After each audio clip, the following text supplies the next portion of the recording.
gonna do something funny? No, I'm just gonna chill. Hey everybody, it's Jeff and Scott with Three Keys Brewing Eatery, and it is April? I think so. Middle of April, so it's time for April Beer Talk. And we're gonna talk about what beers we just got done brewing, what beers are coming up, and anything new that's happening at the Brew Pub. So, first thing, you guys drink a lot of beer. We got Scott's actually brewing quite a bit, him and Nick are brewing now, and we had a hard time keeping a lot of beers on tap. We had 11 at one point, and now we're down to 8, so we decided to expand. Yes. Scott's not working out, so we wanted to expand. So we bought 3 more fermenters, 3 more 4-barrel fermenters. We'll probably have those in about 3 months. And then we're also building a cold room. And a cold room is essentially a room where we can take smaller fermenters and wheel them into there and actually ferment those. So we're gonna do a lot of pilot batches. So hopefully 2 to 3 new pilot batches a week. Is that pushing it? 2. 2? 3. 2? He committed to 2, maybe 3 a week. 2, 3. That's a commitment, right? Yeah. So we're going to be doing the small 15-gallon batches that we're getting wheel around into this cold room and ferment there. So hopefully we'll have a bunch of new beers coming out on a continual basis. So that's the good news. We're expanding because you guys are thirsty and drink a lot of beer. So let's talk about, what did you want to talk about? Whatever you want to talk about. Whatever you talk Right on about? the shindig. So beers that we just put on tap recently. Yes. So what are some new ones we put on tap again? We put on the Yeasty Boys, which is a lighter version of a Hefeweizen. Was that with Kolsch yeast? No, that was a Hefeweizen yeast. Was that okay? Yeah, that's what makes a Hefeweizen. Hefeweizen is the actual yeast. But it's called Yeasty Boys because the flavor comes I was from trying to catch in there. the yeast there. So yeah. That's actually a really good beer. It's light. It's very light. It's not super clear like most Bisons are. It's a little bit clear. That's why I thought it was Kolsch, Yeah. because it's a little lighter. But it's actually a really good beer. We sell quite a bit of that. I think as summer rolls around, we're going to do more lighter beers. Am I mistaken?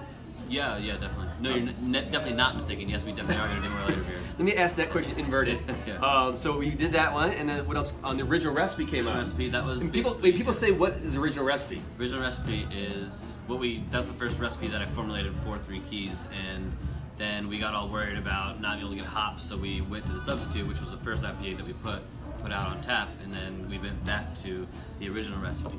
Because that's got what? Mosaic. Simcoe, Mosaic, Citra, and some Cascade. So one of the ones that more popular hops that we had an idea that we would not be able to get as much of, but we really haven't had any problems getting. We're not huge. We don't need thousands of pounds worth of hops. We need like 10 or 20 pounds of hops per beer, something to that effect. So we did that one. The porter came back on. Porter came back on, yes. Porter came back on. That was good. Everybody likes the porter. That sells really well too. That'll probably be on most of the time. Yep, I got a batch of the keg next week, so it shouldn't run out. It should be on a staple for a while. Sarah's Blonde came out, Yes. but you tweaked it. Sarah's not blonde. Sarah's I think not we blonde. talked about this last talk. Yeah. Did we? Okay, it's not the inverse of blonde. It's not a dark. It's just Still the same beer, just different name. Sarah got sick of answering the question like, Sarah, but you're not blonde. How come it's your beer? It's not blonde. So we changed to Sarah's not blonde. Yeah. It made Sarah happy, and that's kind of like keeping Kathy and Sarah happy is our goal. Is our goal. So so that's selling really well too. We sell a lot of that beer. Are we making more of that too coming up? Yes, I'm doing a cream ale next, which is kind of like a faux lager.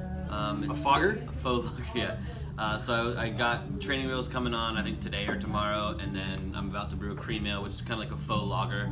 A lot of just pale malt and flaked rice and flaked corn, which is flavors that are present in the lagers. So kind of, it's not the hassle of lagering for 4 weeks, but it has those same flavors. So we're gonna see if we can get one with that, and then the Billy Fred. Oh, Billy Fred came out. So that was probably one of the first beers we brewed before we opened up. We had the time to allow, so we didn't actually put that on tap. We gave away a lot of it. But the Billy Fred is a session IPA. Yes. Named after, I think your great grandpa, my grandpa, Billy Fred Marcus, who was a World War II vet with 8 Bronze Stars, and we got him kind of hooked on craft beer towards the end of his life, because I would go down to Texas where he was at, and we would share an old duel, so he couldn't drink the whole beer. So we got him on IPAs, mostly session IPAs. It didn't have as much alcohol.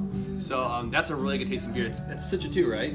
Yeah, some Citra, some Galaxy, some Cascade, and I think Chinook. Okay. Bittering. But you can taste that Citra in it though. Yeah, it's session IPA is really something where you're gonna kind of trick the drinker into thinking that there's a lot of malt in there, because a lot of that malt flavor in an IPA comes from all that malt use, but it's a lot of that alcohol. So you really, when you back off on that alcohol, you got to find a way to keep the malt flavor without all that alcohol in there. So you basically I use 7 or 8 different kinds of malts in there, just kind of like trick your palate into tasting that malt flavor that complements the bitterness. Because if not, it would just be like hop water or hop. It tastes like a great IPA. I mean, so it's one of my favorite pretty beers well. out. Really well. Yeah. You've read it a bunch of times. It comes out the exact same way every time. Yeah. It's like you're having a recipe I know, that you it's use funny. every time. It's crazy. I kind of know what I'm doing a little bit.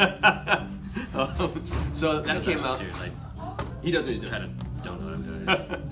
So we had a beer that came out. We brewed an IPA that came out called Punch Face, and really good IPA, really good beer. And then we were making. Why were we making the? We were zesting. We were zesting oranges for a different beer he was making.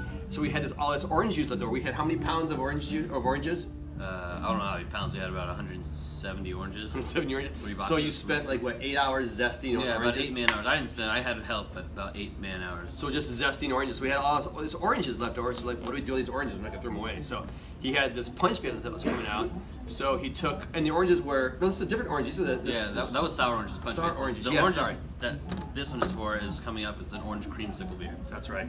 Orange creamsicle. But if I back up again, because I don't know what I'm talking about, he took the punch face, and we had 8 kegs of that, Yeah. and he juiced the sour orange juice into the 1 keg of the punch face and made pucker face, good. and that was fantastic.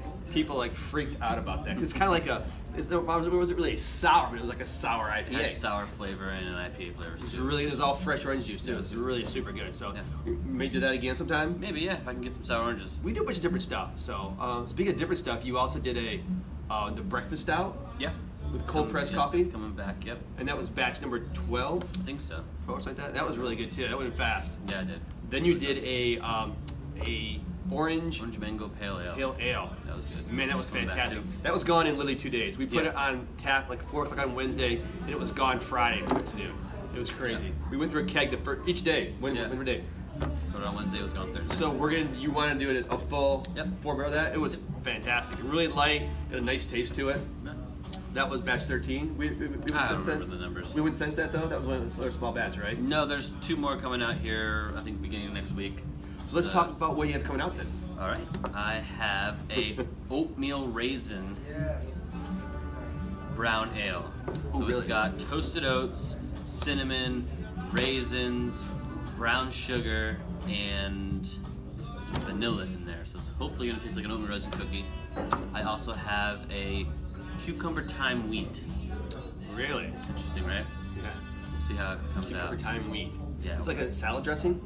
Yeah, kind of. Yeah. Made of salad dressing, Yeah, right? it could be a salad dressing. Yeah. Those are just both test batches. I'm bringing back the SOB. I'm brewing that's one of my favorite brewing ones. Brewing it next week. Love the SOB. Brewing- So we have one fermenter just for IPAs, right? pretty much. Yeah, well, not one fermenter, but there's always an IPA in there. Next, I got a Dunkelweizen coming up. And what's the name of it? At the risk of offending some people, touched by your Dunkel.